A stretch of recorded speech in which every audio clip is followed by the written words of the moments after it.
جنت میں صرف وہ جائے گا جو اللہ کی رضا کے لیے اللہ کے خوف کی وجہ سے فیصلہ کرے گا، کیونکہ قرآن کریم میں ہے انما المؤمنون اخوۃ فاصلحوا بین اخویکم واتقوا اللہ لعلکم ترحمون، کہ اگر دو مسلمانوں میں جھگڑا ہو جایا کرے تو اللہ سے ڈرتے ہوئے صلح کرا دیا کرو، اللہ سے ڈرتے ہوئے صلح کرا دیا کرو جی، تاکہ تم پر رحم کیا جائے، واتقوا اللہ، اللہ سے ڈرتے ہوئے صلح کرا جائے۔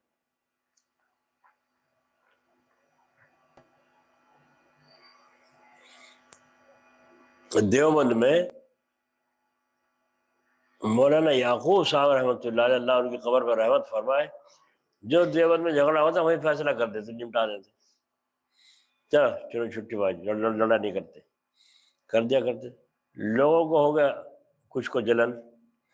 حضرت مولانا یعقوب صاحب رحمۃ اللہ علیہ نے اس فیصلے سے ناراض، دروغہ آ گیا ہے وہاں، اس کے وہاں کوئی تھانے میں جا گئی نا، جب پیسے نہ کسی نے دیے تو انہوں نے کہا بھائی یہ کیا معاملہ ہے، یہاں تو گاہک نہیں کوئی آتا، کہیں جھگڑا تو ہوا یہاں، ایک مولوی صاحب کو فیصلہ کر دیں بھائی، اسے کیا حق ہے مولوی کو فیصلہ کرنے کا؟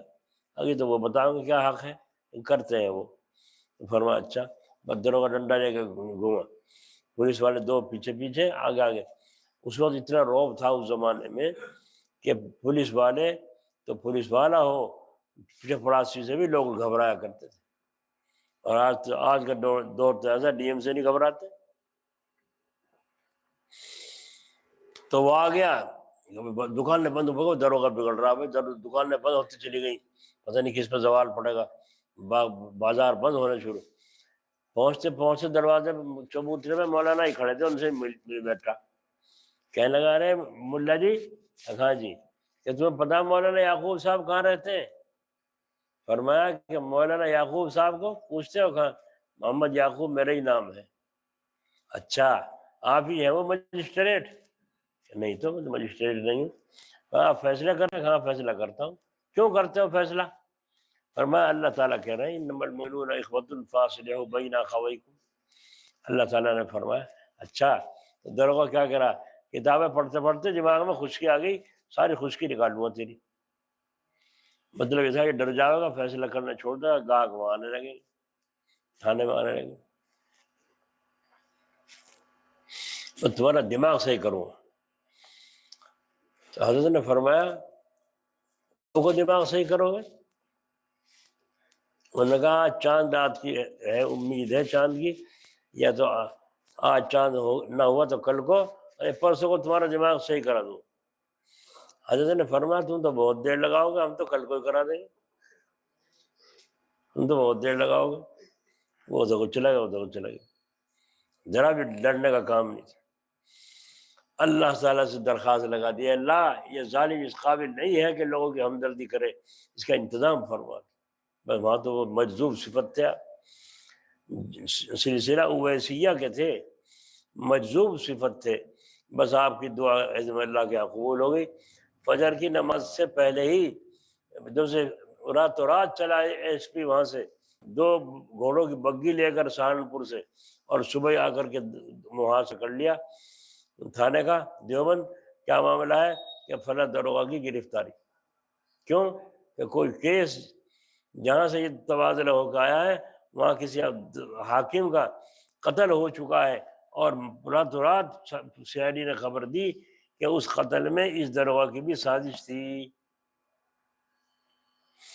لہذا حکم نامہ آیا ہے کہ راتوں رات اسے گرفتار کر کے یہاں پیش کرو۔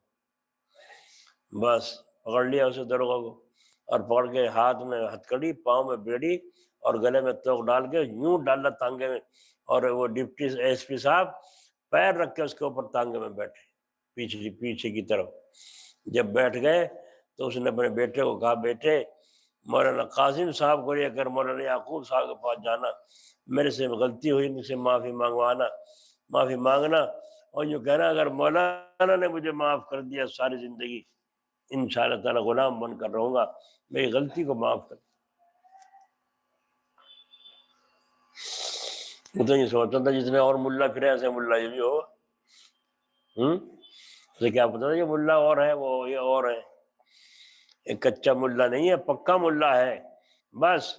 اور فرمایا جاؤ، چلے گئے، وہ چلا گیا۔ مولانا قاسم صاحب کو لے کے حضرت کے پاس پہنچے، جا کے کہا جی مولانا صاحب کیسے آنا ہوا، یہ کون صاحب ہے تمہارے ساتھ؟ فرمایا حضرت یہ دروغہ کا لڑکا ہے جو کل آپ سے مخاطب تھا، کل آپ نے کچھ فرما دیا ہوگا، وہ گرفتار ہو کے چلا گیا ہے اور یوں کہہ گیا مولانا نے اگر مجھے معاف کر دیا ساری عمر غلام بن کر رہوں گا۔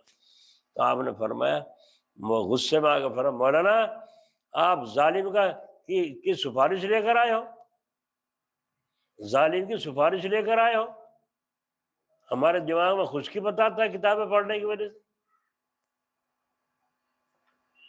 اور پھر فرمایا سن لو بات، تم کہہ رہے ہو دعا کر دوں، 6 مہینے کی بامشقت سزا ہوگی، 500 روپے جرمانہ ہوں گے، ہمیشہ کے لیے نوکری سے برخاست ہوگا۔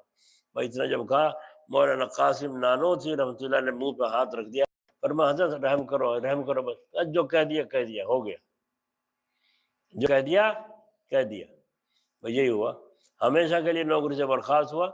500 روپے اس زمانے میں جرمانے کے ہوئے، جی 500 روپے سونے کا چاندی کے سکے چلتے تھے، ہمیشہ کے لیے 500 روپے کا جرمانہ ہوا اور ہمیشہ کے لیے نوکری سے برخاست ہوا، اور کی بامشقت سزا، کبھی حل میں جوڑا جاتا تھا کبھی حل میں جوڑا جاتا تھا، اس طرح سزائیں 6 مہینے تک اس کو بڑھنی پڑی۔ یہ حضرت مولانا یعقوب صاحب صلی اللہ علیہ کی دعا تھی، اور یوں فرمایا تھا حضرت نے میں سنوارنے والا مولوی نہیں ہوں، میں تو بگاڑنے والا ہوں، جس کا دماغ صحیح کروانا ہو مجھے خبر بتا دیو، مجھے بتا دیو، یوں کہا کرتے تھے۔ ہم ابھی پیچھے مرتبہ کئی سال ہو جب گئے تھے نانوتے، تو وہاں ایک صاحب تھے ہمارے جاننے والے، وہ لے گئے جا کے ہمیں وہ مکان دکھایا مولانا یعقوب صاحب رحمۃ اللہ علیہ، اور ڈاکخانہ تھا اس میں، وہ مکان دکھایا، جو ڈاکخانہ تھا کبھی، وہ مکان دکھایا، کسی شیخ کا ہی تھا، لیکن وہ شیخ بڑا ظالم تھا، ظلم کرتا تھا، لوگوں کو ستا تھا، بڑا پریشان ہے۔ ایک دن حضرت وہاں کو نکلے اور اسے سمجھایا نہیں مانا، پھر سمجھایا نہیں مانا، بس 30 مرتبہ حضرت وہاں کے مکان کے پاس کو آئے اور آ کے مکان کو یوں ہاتھ پھیر کے یوں فرمایا اے اللہ یہ مکان آباد ہونے کے لائق نہیں ہے، بس یوں ہاتھ پھیر کے چلے گئے۔ تو وہ وہاں یہ بتا رہے تھے یہ مکان آج تک آباد نہیں ہوا، بڑا عالیشان بنا ہوا، بڑا خوبصورت بنا ہوا، یہ فرمایا آج تک یہ مکان آباد نہیں ہوا، ڈاکخانہ کھلا اور ڈاکخانہ والے بھی بھاگ کے نکل گئے، پھر بڑا خالی، کوئی آواز نہیں ہوتا اس میں، ایسی بددعا کا اثر آج تک ہے۔ اللہ تبارک و تعالیٰ اپنے فضل سے ہمیں عید کی خوشی جو شریعت کی خوشی ہے وہ منانے کی توفیق عطا فرمائے۔ میری ماں بہنوں ایک توجہ، آپ کو بیماری زیادہ ہے تو ہمیں بھی، میں بھی یہ چاہتا ہوں عید کے دن میں چمکوں، لیکن یہ نیت کا فرق ہے، نیت اپنی کرنا کپڑا پہن کر اللہ میرا راضی ہو جائے، جب اللہ کو راضی کرنے کی نیت ہوگی تو حلال پیسے کی کمائی کا کپڑا پہنو گی۔ حلال کا پیسے کا کپڑا اگر 500 روپے میں سوٹ سلتا ہے اور حرام کا سلتا ہے 10,000 میں، تو لعنت بھیج دو اس 10,000 پر، اور وہ 500 کا حلال کا پہن کے جاؤ تاکہ جہنم کی آگ سے اللہ ہماری حفاظت فرمائے اور اللہ کو راضی کرے۔ حدیث شریف سن لو، جس نے کپڑا پہن کر یا کوئی اور چیز استعمال کر کے یا مکان بنا کر اور یہ سوچا کہ میں کتنا اچھا آدمی ہوں، اپنی نگاہ میں اپنا آپ کو اچھا سمجھا، تو حدیث شریف جو کہتی ہے اس وقت میں وہ اللہ کے نزدیک کمینہ آدمی ہے۔ اللہ کے نزدیک کیا ہے؟ تو کمینہ بنو گے؟ اچھا کھاؤ، اچھا پہنو، اچھے سے رہو۔ ہمارے حضرت سید صاحب فرمایا کرتے تھے، ہمارے شیخ یوں فرماتے تھے، تیسرے شیخ یوں فرماتے تھے کہ اچھا کھاؤ اور اچھا پہنو، اچھا مکان بناؤ، لیکن جب اچھے اچھے کھاتے ہو، اچھے اچھے مکان بناتے ہو اور اچھا اچھا پہنتے ہو تو کام بھی اچھا اچھا کرو، کام بھی اچھا اچھا کرو۔ تہجد نہیں چھوٹنی چاہیے، تہجد نہیں چھوٹنی چاہیے، رات کو نہیں پڑھ سکو عشاء کے بعد پڑھو، تو اچھا اچھا کام کریں گے نا، کریں گے انشاءاللہ، اور اچھا کھائیں گے گبڑ چون ہے۔ پتھر گڑھ ہے کرانے کی طرف سے پڑے، جمنا کے کنارے، وہاں گئے ایک دعوت میں گئی جگہ، تو ایک وہ حاجی جی گوشت آلو پکا ہوا، ہم تو وہاں آگے تو وہ گوشت آلو آ گیا، ان کے آگے آیا، جب وہ گوشت آلو آیا صبح تو بوٹی تو کھا لی اور آلو بھی کھا لیا اٹھا کے، اور اس میں چائے ڈال دی، شوربے میں چائے ڈال دی، بس چائے ڈال، میں نے کہا یہ کس طرح کھاؤں گا اسے، پھر روٹی چوڑ لی اس میں اور مزے لے کے کھا رہے، تو میٹھا بھی آ رہا ہے نمکا بھی آ رہا ہے، دونوں طرح کھا رہے ہیں۔ میں نے کہا حاجی جی کیا کہنا، تمہیں کیا مطلب، اس طرح کھاؤ، تمہارے آگے آ رہا، میں جس طرح چائے کھاؤں، یہ تو یہی سواد آوے۔ میں نے کہا ٹھیک ہے، اللہ تعالیٰ اپنے فضل و کرم سے ہمیں حلال زندگی نصیب فرمائے۔ اب کلمہ پڑھو، اللہ تعالیٰ کا ذکر کرو توجہ کے ساتھ، پھر دعا کرتے ہیں۔ لا الہ الا اللہ، لا الہ الا اللہ، لا الہ الا اللہ۔ This IPL 2026, casual fans are getting exposed. They cheer